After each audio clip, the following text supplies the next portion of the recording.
नमस्कार बंधुरा सुतीष्णास फैमिली किचेने आपनादेर सबाइके स्वागतम। आज के आमी आपनादेर जोन्नो निये एसेछि टेस्टी टेस्टी लोभनीय डिमेर कषा। चलुन झटपट बानिये फेली। प्रथमे कड़ाइते सादा तेल गरम करे नेब। आमी आगे थेके डिमटा सेদ্ধ करे नियेछिलाम, 5टा डिम नियेछि, सेटा नतुन करे देखालाम ना। एबार आमी तेलेर मध्य लम्बा लम्बा करे केटे राखा आलुटाके सामान्य नुन और हलुद दिए लाल लाल करे नरम करे भेजे नेब।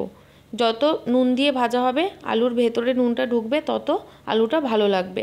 এবার ওই তেলের মধ্যে দিয়ে দেব সেদ্ধ করে রাখা ডিমগুলোকেও ভালো করে ভেজে নেব।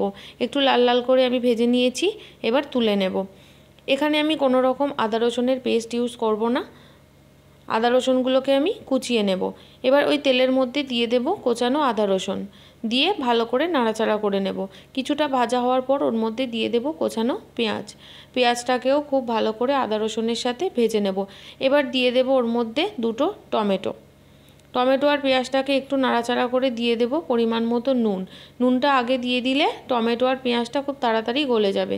সাথে দিয়ে দেব হলুদ আর সামান্য জিরের গুঁড়ো খুব বেশি দেওয়ার দরকার নেই, আর ইচ্ছা না হলে না দিতেও পারেন।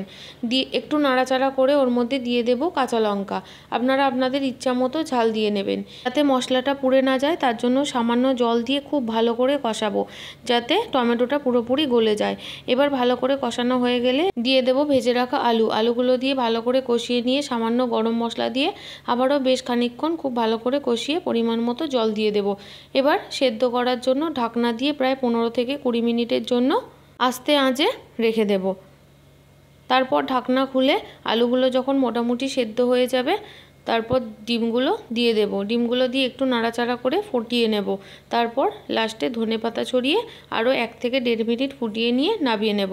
আপনারা আপনাদের ইচ্ছা মতো গ্রেভিটা রাখতে পারেন।